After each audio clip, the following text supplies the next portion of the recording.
Boom. Can everybody see that okay? Yes. Groovy. Okay, cool. So welcome to the Powerfly Chat and Learn. So happy to have y'all here. Little bit of housekeeping at the top. Please do feel like you can participate because you can. You can turn your cameras on and so we can see you that way. It's a great way to get some interaction with our amazing panel that we have that are giving us their time today. So that way they can see you. If you do that, you will pop up in the recording. This will be recorded and then a link will be sent out later.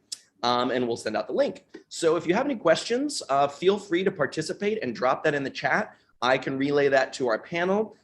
Also, if you see a question that jumps out to you that I didn't get to yet, feel free to jump in and go, oh, this was great in the chat. Or if you feel like you want to answer it right in the chat, feel free to do that, panel. And I can also, maybe I'll shine a light on it for those that are watching the record, can't read the chat. So I'll be maybe voicing some of those answers. But sometimes things are just easier to, articulate that way. We all communicate in different ways, right? So if it's not on social media, did it really happen, y'all? I'd like to think it does, but please post on social. Check us out on our socials, and you can see all the handles right there.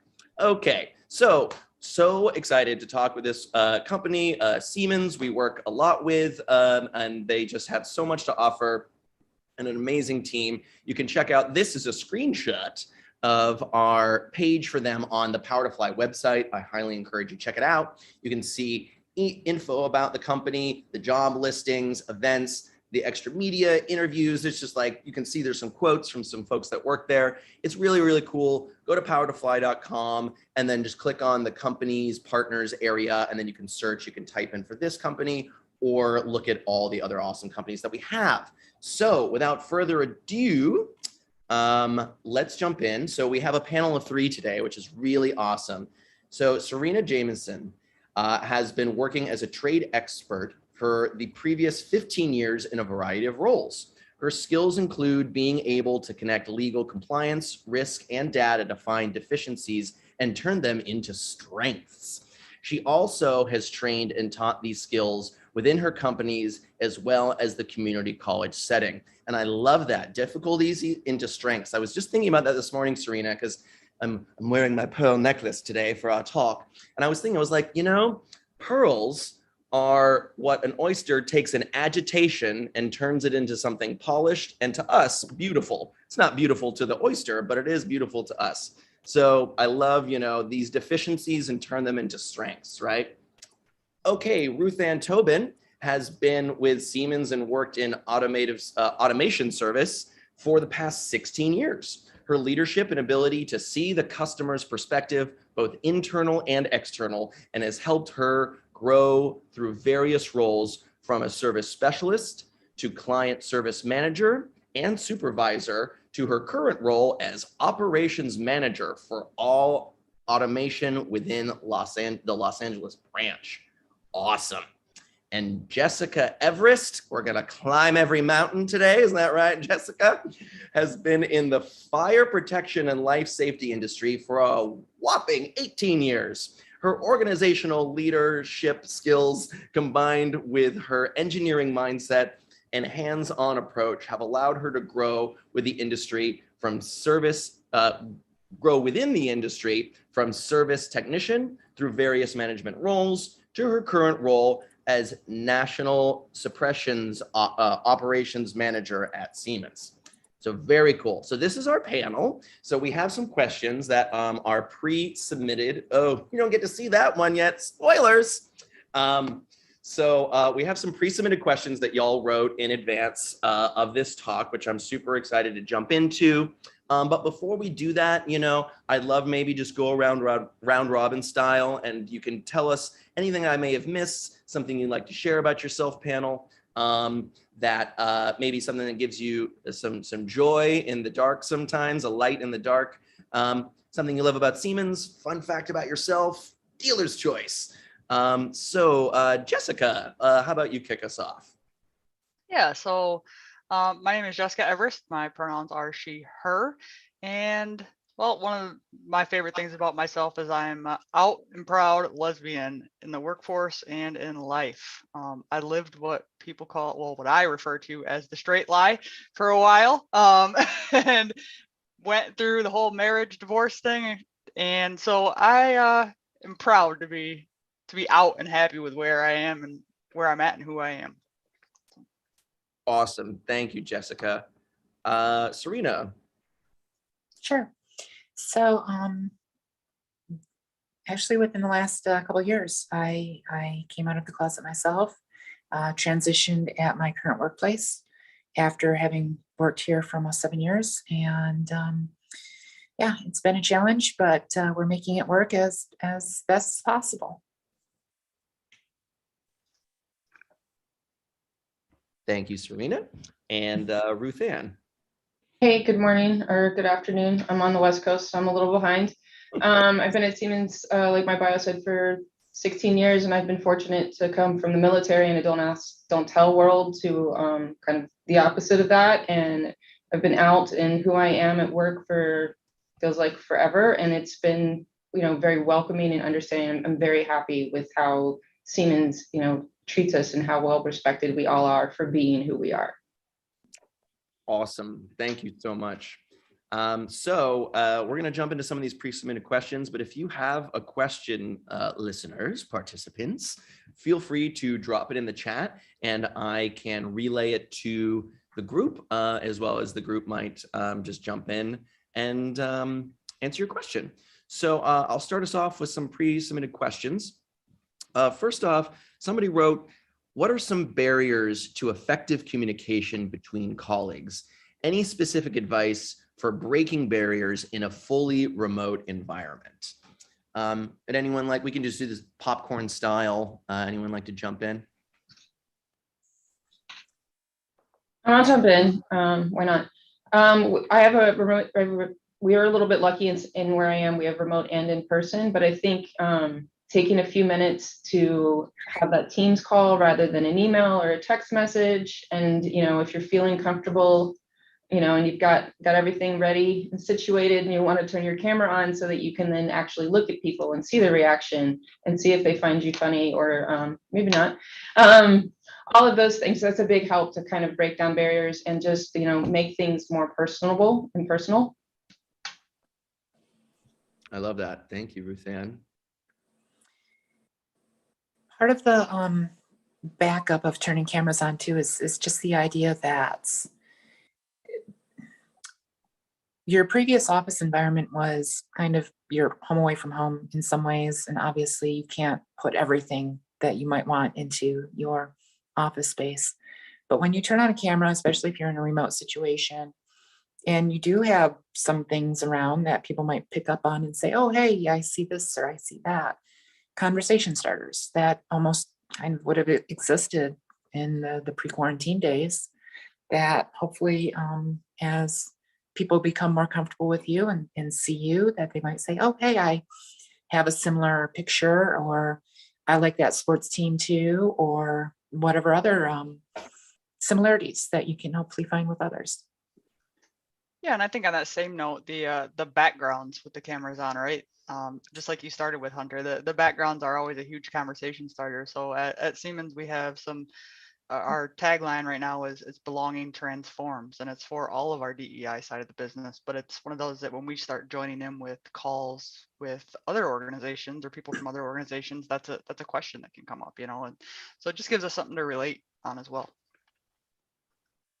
I love that. Yeah, absolutely. So I love that you said, brought up the slogan that you're using, belonging transforms. I think that's really beautiful and powerful. And I think it's a perfect segue into the next question, which is how can we build our support system at work, right? So that's the belonging, right? At Power to Fly, we talk a lot about DEI and B. We like to emphasize that B because belonging is really crucial. So how can you speak to, panel, how to build that support system at work there's various different, groups that we would like to belong to. How can we build that? Yeah, I can kind of jump in on that real quick. So I think that, the biggest thing that to building any support system is really requires two people to be vulnerable with each other, right? You have to be able to communicate and, ask questions to a coworker as well as listen to what they have to say, and be willing to answer questions for them. I mean, obviously certain questions go above and beyond and we don't always feel comfortable asking specific things, right? But it's really taking that time to step out and reach out to somebody, and just ask them a question, kind of like, the old cubicle talks back in the day, right? You walk over to somebody's desk, and so it's really just being willing to ask questions, get involved. And then on another side of things, employee resource group or business resource group involvement, reach out, search out, find if you have those within your organization, and if you do, then definitely try to get or join them. That's the biggest support system we have here at Siemens. Thank you, Jessica. The one thing I wanted to at least emphasize is the idea that it does take vulnerability. I also know, though, that it's not as if it's something that can just be built in a day. It will take small steps sometimes. You might say, well, just making sure that people are comfortable with conversations, finding out their level of being willingness to also open up to you at the same time that you're opening up to them. You don't have to go all the way to 100% and give a life story like right off the bat, but at the very least, if you can find certain aspects of yourself to share or certain aspects of the other person or persons to kind of listen to, that it's very much a building process. Mm. Yeah, I mean, I think listening on, and having that, if it's a work meeting, it's okay to have like a few minutes introduction. And if there's something that you have in common, or, I love the Steelers too. Whatever that is, and have a minute and kind of bond over it. I'm glad I slid that in there. Or anything like that. Like it's okay to then, because that can build something else. And if you get to build that relationship, I get to do one-on-ones with my team, and I always start with how they're doing and how their life's going on, and like just getting to know them a little bit, and just ask those personal questions, and then leaving your mouse alone, leaving your phone alone, and just listening. I love that, RuthAnn. Yeah, listening, asking questions, right? Just holding space for people. And I also love how Serena and Jessica also spoke to vulnerability, right? There's a quote I love from Brene Brown. You may have heard of her. Vulnerability is our greatest measure of courage, right? That's sort of a truncated version of what she talks about. And I agree. And as to Serena's point, we don't necessarily want to give our life story on a 5-minute call, and maybe it wasn't invited, and we maybe have overstepped a little bit with our share because we want to connect and we want to build. So on that, there's a question that I feel like touches on this topic, which is how vulnerable is too vulnerable, and what can we do when we feel we've overshared? So like, what's pushing the line, and then maybe what's a way we can recover from that? Well, I know that I've certainly been guilty of oversharing in the past. In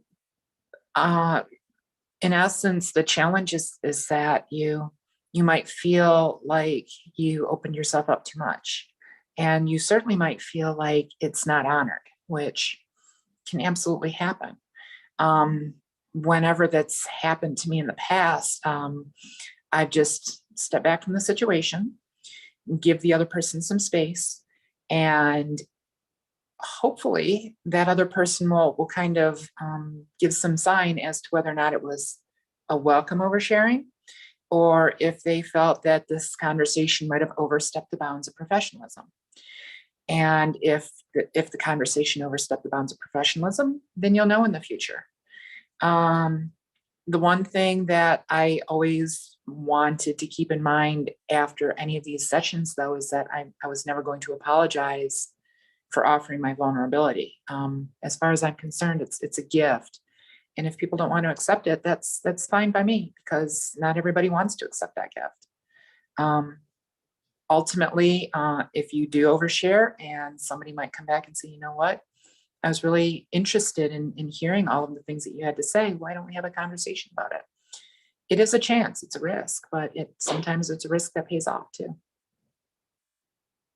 Thank you, Serena. Absolutely. Pat mentioned in the chat, Brene Brown calls it the vulnerability hangover. LOL. Yes, for sure.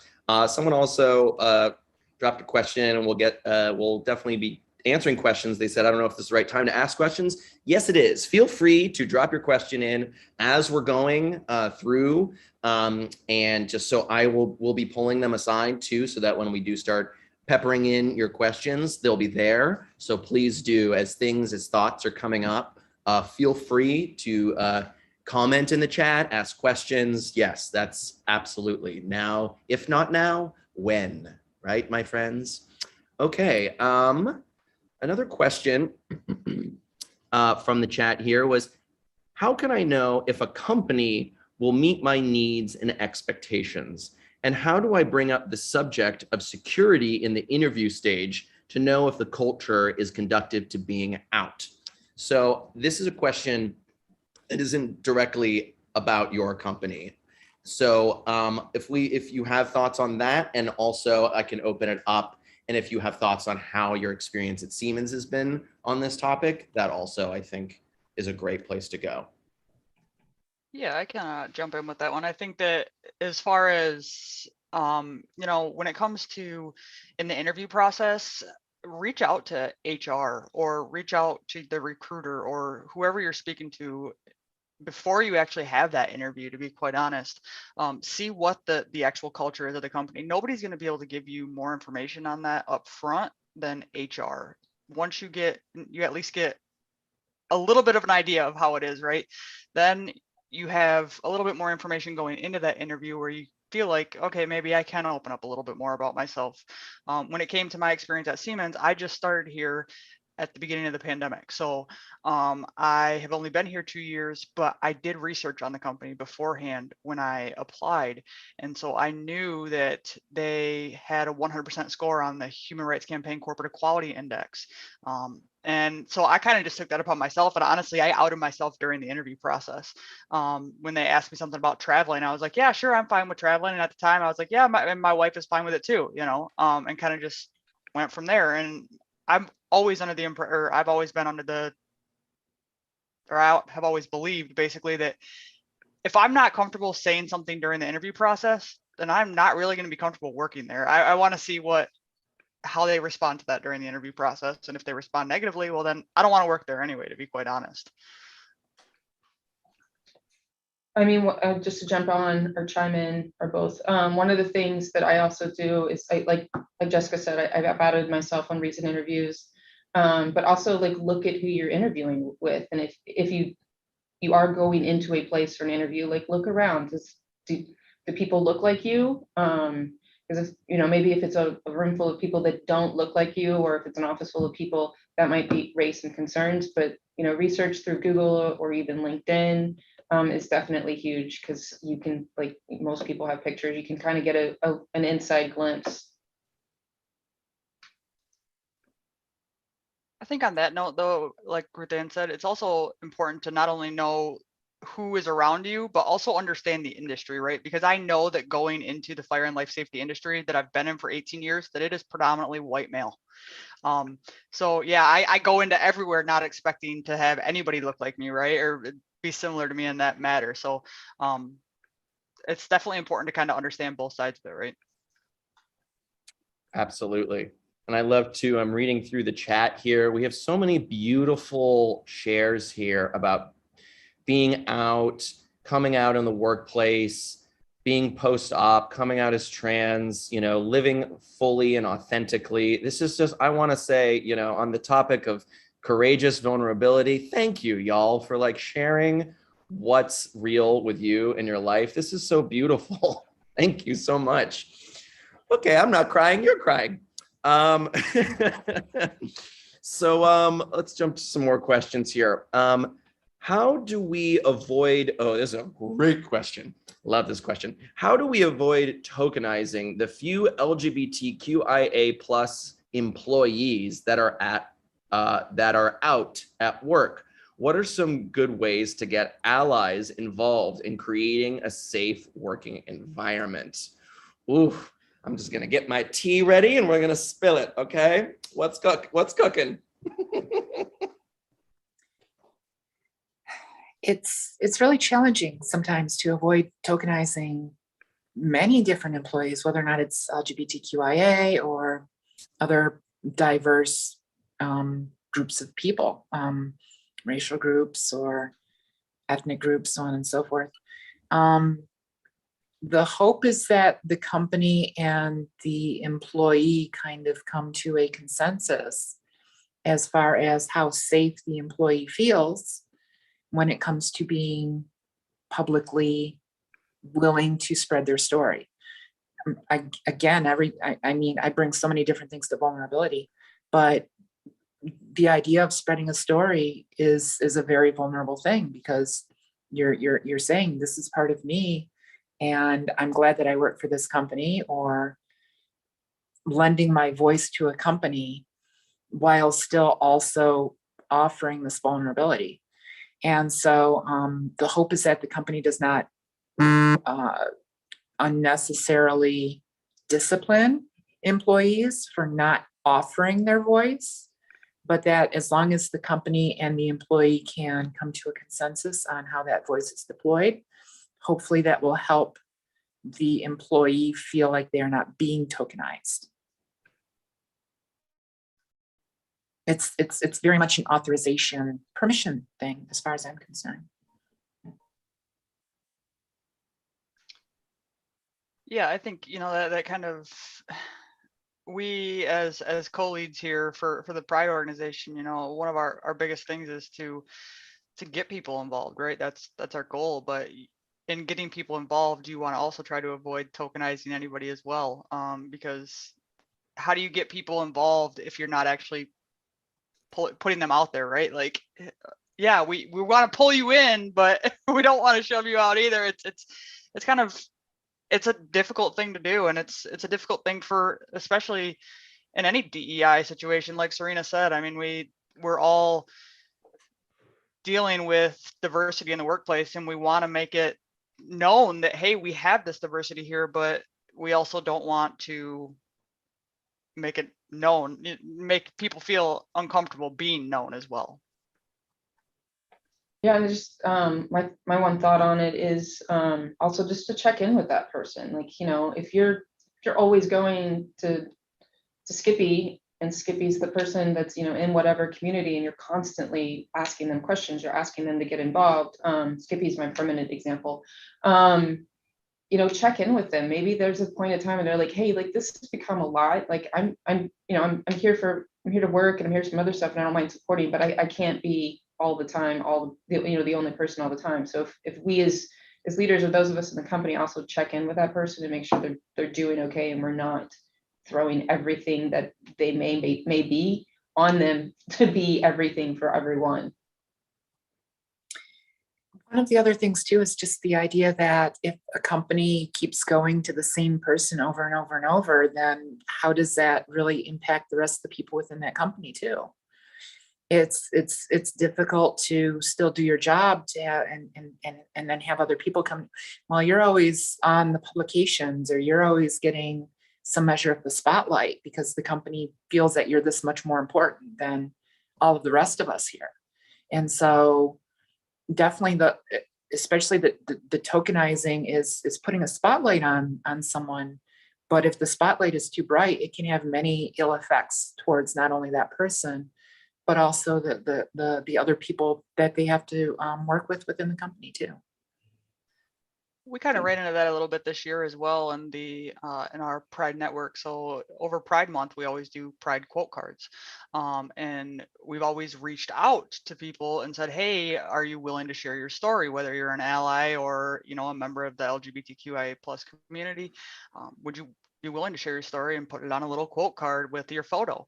And every year we seem to get the same people coming back, right, over and over and over again. And so it's like, we don't want to continually make that same person the voice or the vision. So this year we actually did a 21-day challenge, Pride Edition, where people were able to sign up for this 21-day challenge, and every day they got a knowledge nugget, basically is what it was called. That was, whether it's 2 minutes to 10 minutes of a video or something, an article related to the LGBTQIA community. But in that, we also shared, hey, this is a blank format for a quote card.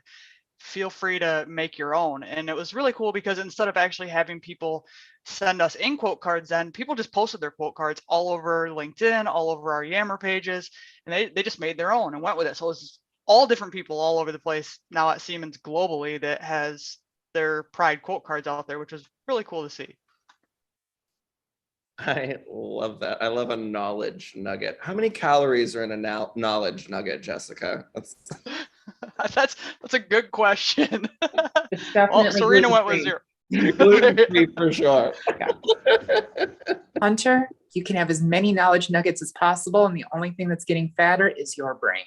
Oh, good. Thank you so much. It could use a little more. It could use more.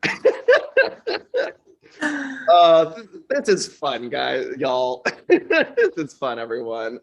You see how I almost said guys? I am like, it is so, okay, I'm just going to call myself out on this. It is so ingrained in me. And it's like daily maintenance, because I love y'all. I've always said y'all too, you know, but like it is still in there. It's so challenging to let go of these old things, but I want to shine a light on it because I am getting better. Progress, not perfection, y'all.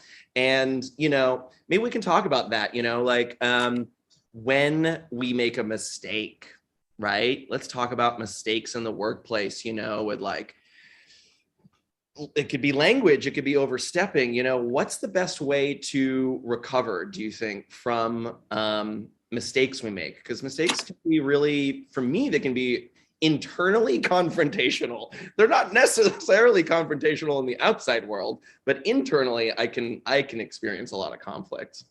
Any tips? Or is this question just for me? No one has any. No. So I relate because RuthAnn and Serena can attest. I say you guys all the time, and then like jump back and say y'all. I don't know if it's a Midwest thing or what, but I just grew up having it ingrained in me that everybody was you guys, and even worse is use guys, because that drives me nuts when you plural to use. But it happens here. But we actually had an event with another partner, and it was a non-binary and beyond event, and it actually addressed the topic of, you know, what do you do when you make that mistake? And the response was amazing, because I didn't think about it that much until I heard this response, but it was, hey, you know what? You correct yourself just like you did, right? You changed it real quick back to y'all. You say sorry if you feel it's necessary, right? Especially with pronouns. Oh, I'm sorry, I mean this. But one of the biggest things that people do is they carry on about that. And oh, I'm so sorry, I didn't mean to do this. I had this problem, and it's, what that does is that redirects the energy back at you and takes it away from the person you're talking to. And so they just said, you know, make it real simple. Just, oh, sorry, correct yourself and move on with your conversation. Don't even bring any more light to it. Just leave it as is, because you don't want to take that position away from the other person and bring the attention back to yourself. Love that. Love that. Yeah, there's a phrase a friend of mine uses, which is complete and continue. You know, it's like, okay, let's wrap that up. I'm sorry, I almost said guys. I meant to say y'all, something I'm working on. And now next question, you know, like, and let's move it on, like complete and continue. Okay, great. Oh, Serena, so you brought up a really interesting point earlier when you're talking about maybe when management might not handle something so great. So there was a question, and I'll open this up to everybody, but Serena, I'll lob it your way first as you touched on it. How would you suggest handling and managing any backlash when your true authentic self is challenged? So that could be management, that could be a coworker, that could be a client.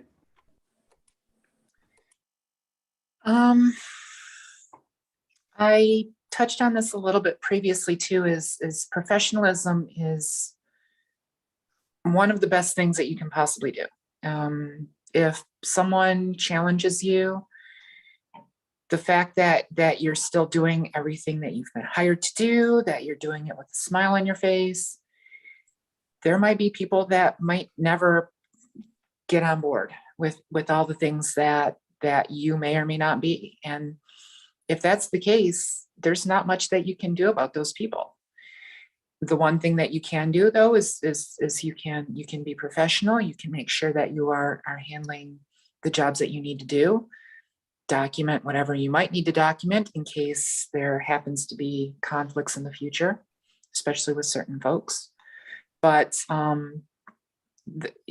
it's not a deal breaker for a company if you do have coworkers who, for instance, happen to be experts and also incredibly professional, but sadly can't be professional in your own sphere of influence. You can always speak with management. You can always speak with HR. They can find other places to assign you or them or both. There are alternatives. It's not easy though. That is the one thing that I definitely want to underscore. It isn't easy, but sadly, that's life is not easy in certain situations. Yeah, thank you, Serena. We have it's hard when you have to deal with backlash, but I think that one of the biggest things that we've noticed is our coworkers stepping up for us. And some of the things that, for example, when even within our own organization, right, you see things that are shared. We share stuff on our Pride pages. The 21-day challenge, for example, was shared on all of our one of our global pages, and there were some backlash comments on that about whether it's against somebody's religion to believe that, or just all different topics. And we have to realize, one, that if it's against somebody's religion, it's against their religion. We have to respect that as much as they should be respecting us, right? So you just respect it as an individual. But there's some other comments that are made sometimes, and it's like, well, we shouldn't be dealing with this at Siemens. We should be focusing completely on a professional environment, and that's fine if that comment is made. We realize that, one, not everybody in our organization makes those comments, and the best thing about those comments is that you get to see how many awesome supportive people step up and combat those comments for you. It's not the leadership that's combating the comments, it's our own coworkers that are like, hey, listen, that's fine, you can think that all you want, but I love this initiative. And so it's cool to see that there are people who are going to be against things that we do, us being ourselves, unfortunately. And so to be able to see that our coworkers have our backs, and so many people have our backs, is an amazing feeling. I remember one of the initiatives that we had a bit ago where they effectively posted LGBTQ plus diversity video, if I remember correctly, on LinkedIn. And one of the comments, because it was public, a couple of the comments were really negative. And the response back from the person at Siemens who had posted it was, "Thank you for your feedback." And sometimes you can disarm people just by still offering them some level of politeness. The hope is that you can draw people into conversations. It would be great if you could. Sadly, some people don't, but if you can find that space that you can say, hey, let's talk, let's collaborate, you just like you pointed out with my profile, sometimes you have difficulties and you can turn them into strengths. You just don't know until some time is invested, and you can see what the relationship might entail.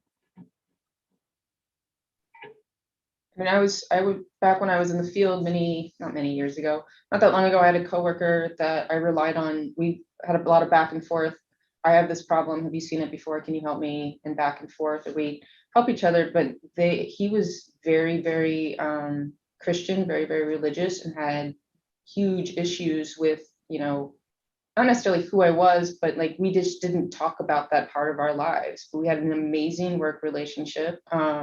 We supported each other. We would we'd talk at the social functions that work had and stuff, but we also just learned maintain this relationship and to be good coworkers, we sort of agreed to disagree on unfortunately on part of who I was, but it led to a great relationship. And I think it's totally okay if people agree to disagree. You know, we're not all the same, and you know, that's part of what diversity is. There are people from all kinds of walks of life, and you know, we work really well together. I still talk to him on occasion, even though he's not even at the company anymore, but I have a very good working relationship with him, and unfortunately we just never aligned on this, but that was okay.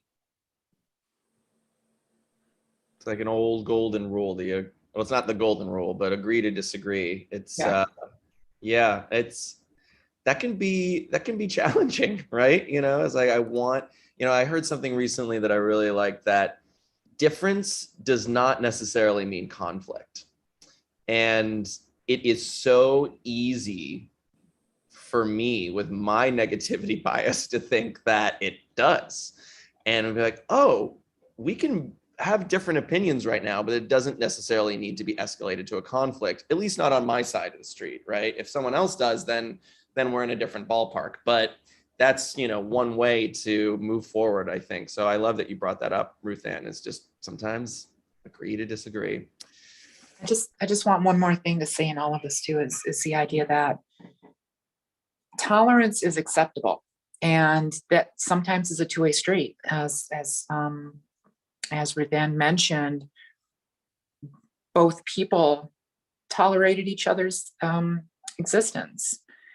Intolerance, however, is the challenge, and intolerance is the thing that needs to be fought against. It's one thing for me to say, yes, live and let live, even if you don't agree with my personal choices as a religious person or for any other reason. That's fine. It's just, you can't put that on me and say that it's my fault that you are uncomfortable and then refuse to work with me.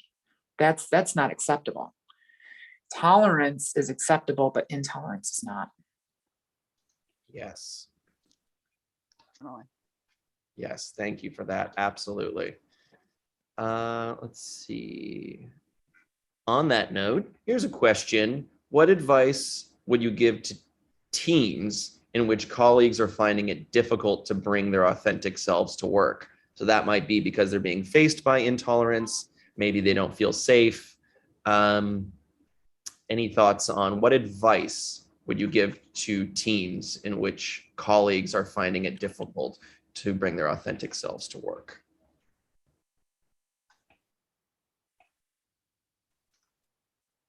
I mean, one of the things I've done, I did one recently, was just a team building event, whether it's, you know, we actually got to go to a place and throw some axes at a wall and eat barbecue, but like, you know, having that, because it takes away all of the work stuff, and then people get to be people, and you do get to talk to someone, like we talked about, I think at the beginning, when you have your camera on and you see the thing in the background that might be a commonality, it's a way to find commonality. And if you can't, you know, obviously cases are on the rise and stuff, so in-person is getting tricky again, but having like a maybe with your team, like a 10-minute happy hour after work that's via remote, and it's, you know, whatever, or just when you start a meeting, you know, sometimes have an icebreaker where, you know, it's so-and-so's job to bring a dad joke to the meeting or something, just a way to get people to remember that we are people, because I think that's huge. Like, we all work together and we have a common goal to do the thing that our company needs, but we're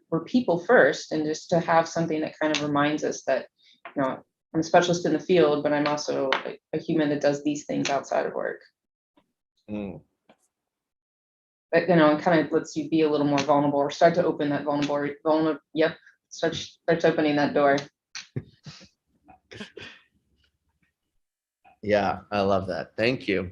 So we have some continued these beautiful comments coming in the chat of people sharing their experiences. Thank you. Please do keep this alive. I love this. Let's see. Samantha just asked a question. Samantha asks, how do you implement systems that overcome strong power distances between levels of staff? Often, even if there's explicit support for the LGBTQIA+ community, the implicit nature of power between two coworkers may stop the conversation just by virtue of intimidation. Woo. Thank you for this question, Samantha. So let's talk about power dynamics also too, to like open this up here. I love that we have some dumbstruck faces right now. This is a why. I think, Hunter, you've been asking all the questions so far. I think this is one you get to answer. I get to answer it. Yeah. Wow. Okay. Oh. This is going to take some really good thinking. I mean, the challenge is especially when it's lateral. There are certain situations where you have ultra seniority on certain levels, or you have just you have experts that may feel that their expertise is just unassailable. And especially since their expertise is unassailable, then at that point, everything else in their repertoire, everything else going on inside their head is also unassailable. The challenge, as you very much mentioned, Samantha, is to be able to try to bring a system together. I mean, in many ways, I would almost default back to RuthAnn's suggestion as far as team building. Being able to try to get into a situation of, especially if it's a coworker situation, trying to make sure that coworkers just have respect for other coworkers. However you can do that, whether or not it's team building, whether or not it's assigning senior and junior coworkers together, and especially if it does need some management oversight. I mean, that's just such a challenging question, though. That what little I can think of in the very short term is that would be it. Yeah, and I think that it's, we have some very I'm so large. sorry. No, you're good. We have some very large different, power dynamics here at Siemens, right? So even on this call right now, we have all different levels of who we are in our pride group and where we're at in the organization. But it's understanding who's who, one, but then being able to reach out to maybe you can't reach out to the person who's at the top, right? But maybe you can reach out to somebody who's a little bit lower than that, and you can kind of build progress. I know, for example, we had an event, an Ida Hobbit event, right? That was a global event, and we wanted to reach out to Barbara Humpton. We were like, go big or go home, right? We're going to get the CEO of Siemens USA and we're going to have her do a keynote, right? But then I was like, how do we even reach out to Barbara Humpton? Like, I don't even know. Like, I'm at a national level in the organization and I had no idea how to reach out to the top, right? And so it was a matter of reaching out lower than her, but higher than me, right? And so it kind of somewhere in that middle ground, meeting the middle ground and trying to see how you go about making that connection. And once we got that connection, it was amazing. Barbara was super supportive and did a keynote for our an awesome keynote, by the way, for our Ida Hobbit event. But you have to somehow I hate to use the word compromise, but you kind of have to compromise sometimes, right? And there's little, maybe you can't get to the top, but you can get into the middle and then you can eventually get to the top. Thank you, Jessica. I mean, I don't know, every company's different. I've been with Siemens forever, but like we have open door policies. So like, again, I can go, I can skip my manager or whatever to talk to, in this case, it would be my branch manager and, discuss things with them. And it's a stepping stone. Like I can go that way to help get that door. So if you can't get, like everyone said, like if you can't get all the way to where you're going to go, maybe you can get to someone a little higher or work with your direct manager on what you're asking and what you need support on, and they can help you get to there, because it's amazing, what connections are made that you're just not aware of because of history and tenure at companies. Yeah, thank you for all of that insight. Okay, let's see. We have a little less than 10 minutes left for Q&A before we jump into one last little round robin with our awesome panel here. So if you do have questions, feel free to drop them in the chat. I'll relay them. Here's another pre-submitted one. How should organizations assess if they're, this is a long one, so this is about like 4 questions, so we'll just like, okay, we'll grab bag this. How should organizations assess if their employees feel safe and comfortable to be their authentic selves at work? So we've talked about how we feel safe. So maybe there's ways that the company can check in. I love these little questions. This is like a stream of consciousness. Is it performative to include pronouns on name tags, Instagram profiles, and email signatures? How do we ensure people who might not feel safe and comfortable to share personal information are protected in these spaces and not presumed to out themselves? So I love this can of worms of of questions here. So what stood out for y'all here?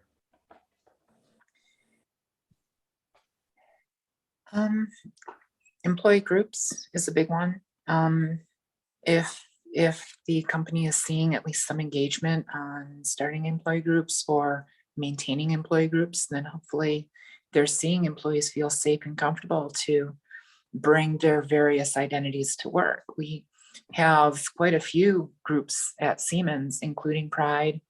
We have Siemens Green, we have a women's network, we have a Hispanic network, veterans network, an ability network. I mean, there's quite a few different areas, and some employees would possibly fit well within multiple networks too. And so if a company is able to set these things up, obviously larger company, but if a company is able to set these up and see that their employees are utilizing these spaces to hopefully even give feedback. And I suppose to me, this would be a big feeling. If the company is getting feedback on ways to make things better, that means that number one, the company is already doing something that could be improved, but hopefully number two, the company is willing to listen to things that can be improved. And so if the company is getting no feedback, then they should be scared. That means that they are not being innovative in any way. And I think on that note, if you are in a company that you don't have anything, you don't have any employee resource groups, whether you're a smaller company or even a larger company, and you haven't started any type of employee group, if you're literally starting at ground zero, then the best thing to do is send out an anonymous survey. Would people be willing to be involved, or would they be interested in being involved? And it's important to keep in mind that, our employee resource groups aren't just about diverse areas of people or diverse cultures of people, or, we don't just have the Pride group. Like Serena said, we have the Green group. So it's about sustainability. Are you interested in having a sustainable future? Are you interested in the environment? We have that. We have Next, which is for, entry level into the workplace or the next generation. How do you build your career? So it's not just about necessarily any specific group of person. It's not just about your gender or your race or, your sexuality, any of that. You can open it up to all different employee groups. You could do it on based on a sports team if you really wanted to. It's all just about, who would be engaged in your company? Would several people be engaged? Maybe you just want to focus on what people are going to be engaged in or interested in, really. As far as one of the other questions in that can of questions, the pronouns. Pronouns are a huge thing to share. I love them. I work on a team of all men. Everybody on my team is all men. And most of them, well, I am the youngest on my team as well. So it's just interesting. I am the only one who has she, her in my pronouns. But I had one of my colleagues reach out to me, and he's almost retiring, but he said, hey, I just got a question. What's with your pronoun she, her?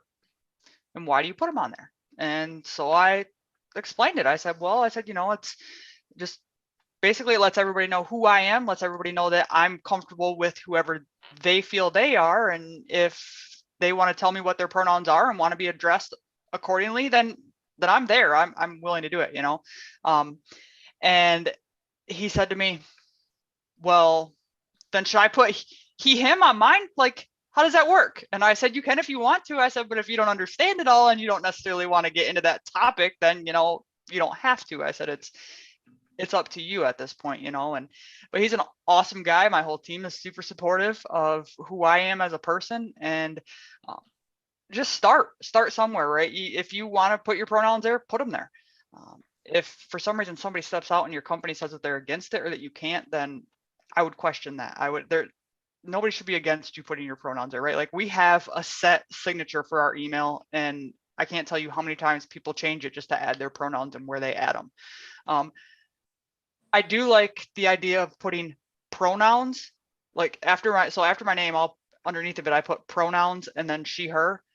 I don't put preferred pronouns because it's not something that I prefer. It is who I am, right? I'm not a preferred she, her. I am a she, her. And so I think that that's big. I don't think you should ever put preferred pronouns. I think you should just put pronouns. Yes.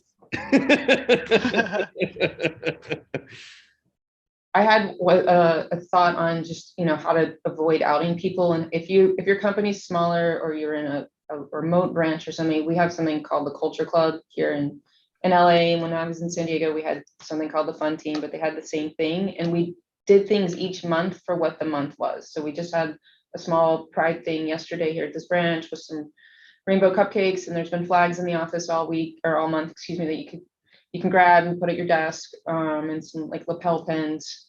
But we also did stuff, you know, in February for Black History Month, and we did things in March regarding Women's History Month, and then I'm going to run out of months and things. But we did something, you know, each month, and then it was for the whole office. So whether you fit into that specific category or not, but you were there to acknowledge, and we had a like little history. I'm gonna use nuggets again, history nuggets or whatever, knowledge nuggets about whatever that month was. And that then included everyone.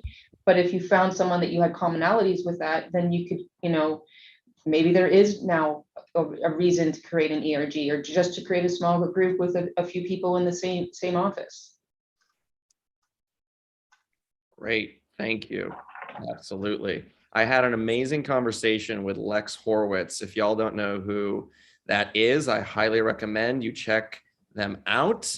And with we did an interview here, and I on your topic, Jessica, of your pronouns, Lex really helped me learn that, because I was talking about, oh, we're talking about this and that, and I was just kind of like talking quickly, like, oh, and I said preferred pronouns, and Lex was awesome, and like later circled back to it, just to clarify, your pronouns are your pronouns. And I was like, absolutely. And that was like an aha moment for me, because again, like, I need to continue to learn and update my information, right? Like, I'm constantly caching my hard drive up here and rebooting with the latest operating system, because I need this continual maintenance for me to be, you know, the best person I can be in the workplace, right? You know, it's like, and that's on me, you know, and it's no one's job to teach me that. Lex happens to, like, that's what they do for a living, but like, and that's what we were talking about, but it was a wonderful opportunity. So I highly recommend checking them out as a resource. They're so cool. There's their website. Okay, so we have 5 minutes less. Oh my gosh, the clock is ticking. What are we gonna do? Okay, I'm gonna pull up our last slide. We're going to get real with the team. Not like we haven't been real this whole time. Come on, y'all. My tea is spilt all over this table. Okay, I'm gonna share this screen if I can. Here we go. Okay. So we asked some questions to the team beforehand, if we could elaborate a little bit on each of this. So how would you describe the culture in one word at Siemens? And one of y'all, or maybe collectively, I'm not exactly sure how y'all did this, was efficiency. I'll just leave that at that. I feel like we get that from y'all. What's your favorite part about working at Siemens, working with and building a team to accomplish common goals? We heard a lot about that today. I love that, you know, and working in different places, you find these unifying factors with each other. And so maybe we can expand on, for our friends listening in and participating, what are some top tips for someone who is interviewing? The group said, be comfortable being yourself. So we've talked a bit about that. Anything else you'd like to share on the interview process and being comfortable with Siemens or with other job interviews? Yeah, I think that, we kind of all responded each to one of them, right? We were each assigned a question and we went from there. But I see. so this is was kind of my response here. But my biggest thing, as I kind of said earlier, is, if you're not comfortable in, obviously, is there really a fun interview, right? Like I don't think I've ever been in an interview where I wasn't nervous to some extent going in, right? But if you're not comfortable with who you are as an individual going into the interview, and if you're not open about that, I mean, you don't have to jump in and be like, hey, I'm an out and proud lesbian, like that's not how you have to do it. But if there's questions asked and you talk about yourself to a certain extent, about certain things, then just be comfortable with who you are. If the responses that come back from an interviewer are in any way negative or against who you are as an individual, then I would highly recommend not working for that company. You're not going to be happy. If you can't be happy during an interview process, or if you're taken back by something that's said to you in a response to who you are as an individual in an interview process, how do you think you're going to be treated within that company? I love that about Siemens. I love that about my interview process. I literally had an interview with 5 people. I had a panel, a back-to-back 30-minute panel of 5 people. That was my first interview with them. And so I was open and comfortable with who I was in all of them. I was nervous as could be going into it to start, but I was comfortable with myself and my knowledge and the information that I had and could talk about with that interviewer. Thank you, Jessica. Awesome. Any closing thoughts, Serena, RuthAnn, before we wrap up for today? I just appreciate everyone's time. We're all busy. It's a busy time. It's the middle of the day for me, but I think it's a little later for everyone else. You might be actually approaching that magical happy hour time. We appreciate your time, your questions, your feedback. It's been really great, and thank you so much, Power to Fly, for giving us this opportunity. Definitely. Thank you. Thank you. Okay, great. So that's it's on the hour, y'all. That's it. So please do follow Siemens on Power to Fly. Here's that handy dandy screenshot again, and you can check out their page. If you do apply for any openings and you go through the Power to Fly website, they will see that, so they'll know that you were here and that you're part of the Power to Fly family. So maybe that, pro tip, maybe it'll help. So let's give a virtual round of applause to our panel. So fantastic. Thank you, RuthAnn and Jessica and Serena, for making the time and bringing your authentic selves to this chat. Thank you all. And thank you all for, like the panel said, to you, the listeners, the participants, for bringing your authentic selves, your stories, your questions, and your passion. Keep on keeping on. And I hope to see you at the next one. So have a wonderful rest of your day.